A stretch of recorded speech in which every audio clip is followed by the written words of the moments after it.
Magandang araw po sa ating lahat para po sa ating Bible Knowledge of the Day ngayong August 6 po ng Webes. Alright, maulang Webes. Alright, so Proverbs 24 verse 4, "And by knowledge shall the chambers be filled with all precious and pleasant riches."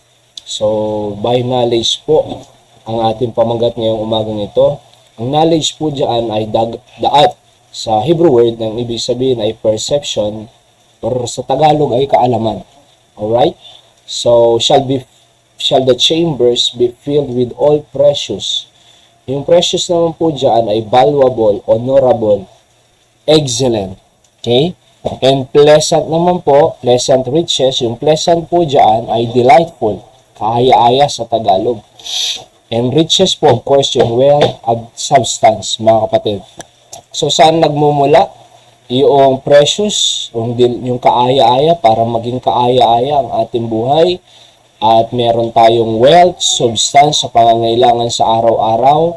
At paano tayo magkakaroon yan? Yung precious na yan, yung excellent, valuable, honorable na buhay by knowledge. Kaya nga po, napakahalaga po yung knowledge. Yung inatendahan po namin na Blitz seminar sa Lawag, sabi nila yung reading ay the gateway to understand. Reading is gateway to knowledge and understand life. So, napakahalaga po yung reading. Quest with comprehension, yung pangunawa natin. Sapagkat doon po ay dadalhin tayo sa precious, honorable, valuable, at pleasant riches. Maging kaaya-aya po yan sa ating buhay.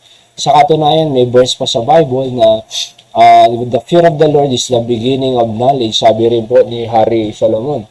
Alright, so ang pag-uumpisa ng knowledge, kaalaman, ay yung pagrespeto sa Diyos, pagsunod sa Diyos. Yun ang tunay po na knowledge. Kaya dapat po tayong nagre-respect sa Diyos, through sa ating pagbabasa ng Biblia, pagsisimba, Sunday morning, Sunday night, Thursday night. Sa Panginoon po yan. Diyan po tayo mag-accumulate ng knowledge. Sabi nga nung Ernie Balon nung araw knowledge is power. Kung wala kang knowledge, walang power, sabi niya. So, totoo po yun Yan po ang ating, kumbaga, ginagamit sa araw-araw. Tandaan po natin, kung ano ang nasa isip natin, yan po ang ating action. Hindi mo gagawin ang wala sa isip mo. At kung ano ang nasa isip mo, yan ang prinsipyo mo. At yung prinsipyo mo, yan ang lalabas sa buhay mo. So napakahalaga po, nakargahan natin ng pangunawa, ng kaalaman, ang ating isipan, lalo na sa salita ng Diyos. Alright? So, di baling wala tayong kaalaman sa mundo, sa politika, o saan man. Basta importante po, mayroon tayong knowledge sa salita ng Diyos. Bakit? Yun ang magbibigay sa iyo ng precious and pleasant riches, mga kapatid. Alright?